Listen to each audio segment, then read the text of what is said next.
చంద్రబాబు గారిని తిట్టడం వల్ల మా మనోభావాలు దెబ్బతిన్నాయని కూటమి వాళ్ళు అంటున్నారు. ఏ మనోభావాలు దెబ్బలేదన్న. జగన్మోహన్ రెడ్డి గారు పేదల పాలన పెన్నిది. నెల సంవత్సరాలు 10,000 ఆడవాళ్ళకి ఇచ్చాడు. ఈయన గారు ఇవ్వాలా. రైతు భరోసా నేను 5,000 పొలం చేస్తాను. 3 సార్లు మునిగింది. నేను మినివేశాను. 3 సార్లు మునిగింది. జగన్ పొలం ఉండగా 3,000 ఇచ్చాడు. చంద్రబాబు ఒక 5 పైసలు ఇవ్వాలా. ఒకటి. రెండోది రైతు భరోసా నెలకి సంవత్సరానికి 20,000 అంటాడు. ఇప్పుడు 10,000 వేసాడు. 2 సంవత్సరాలు అవుతుంది. 20,000 వేసాడు. అసలు ఇవ్వలేదు. 14,000 వేసాడు. 20,000కి 14,000 వేసాడు. నేను మీకు మీ మీడియా ద్వారా చెబుతున్నా, చంద్రబాబు గారికి దయచేసి చెబుతున్నా, ఏదన్నా ఉంటే రైతులకి న్యాయం చేయండి. ఈ రకంగా నాయకుల మీద, వైసీపీ నాయకుల మీద దాడులు చేయొద్దు. దాడులు జోగిరేమతి గారి ఇంట్లో ఆడవాళ్ళు ఉన్నారు. ఆడవాళ్ళని కూడా చూడకుండా పెట్రోల్ బాంబులు వేసి కర్రలతో ఎన్ని దాడులు చేసి మా నాయకుడిని అసమర్థతకు లోన్ చేశారు. ఇది సమర్థత తప్పు, కరెక్ట్ కాదు. ఏదన్నా ఉంటే రాజకీయంగా తేల్చుకోండి. ఇది కరెక్ట్ కాదు. మీరు న్యాయం చేయలేరు కాబట్టి ప్రత్యర్థుల మీద దాడులు చేస్తున్నారు. మీరు వల్ల ఏమి కాదు. నెలకు సంవత్సరాలు 18,000 వేస్తారన్నారు. మా ఆవిడకి 18,000 వస్తాయి.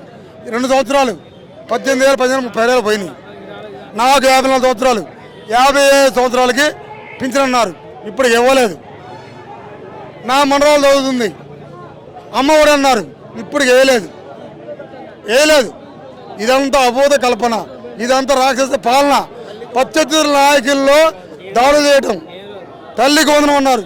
8,000 వేశారు, 7,000 వేశారు, 3,000 కూడా వేశారు. 3,000 కూడా వేశారు. ఇది కరెక్ట్ కాదు. చంద్రబాబు నాయుడు గారికి ఇది కరెక్ట్ కాదు. ఆయన గారి పరిపాలన కరెక్ట్ కాదు. 95 నుంచి ఆయన గారి పరిపాలన కరెక్ట్ కాదు. చంద్రబాబు గారు మీరు ముఖ్యమంత్రిగా ఉన్నారు కాబట్టి ఇది కరెక్ట్ కాదు. దాడులు చేసిన వాళ్ళ మీద మేము అధికారంలోకి వచ్చిన తర్వాత సినిమా చూపిస్తాం జగన్ అంటున్నాడు. చేస్తాడా జగన్?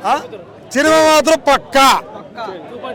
ఇబ్రహీంపట్నం మండలంలో మూలపాడు గ్రామ వాస్తవ్యులు కాకి నాగరాజు అనే వ్యక్తి మా మాల నాయకుడు. అలాంటి వాడు ఎదుర్కొల మీద దాడి చేయకూడదు. ప్రత్యక్షంగా ఇబ్రహీంపట్నం మండలం తరఫున, టీడీపీ తరఫున అతగాడే దీనికి జోగి రమేష్ గారింటి మీద దాడి చేయడం కారణం అతగాడే. పట్టుకున్నా స్టేషన్ బెయిల్ 24 గంటల్లో వచ్చేస్తారు. వాళ్ళకి బెయిల్ రాదు. వాళ్ళకి బెయిల్ అమ్మని వచ్చేస్తుంది. మా నాయకులు ఏదైనా సంతోషంగా గొర్రెపుడలు కోసినా, కోళ్ళు కోసినా చెప్పులు లేకుండా పాదయాత్ర చేసి మమ్మల్ని అరెస్ట్ చేస్తారు. ఇది సమంజసమా? చంద్రబాబు గారు ఇది కరెక్ట్ కాదు.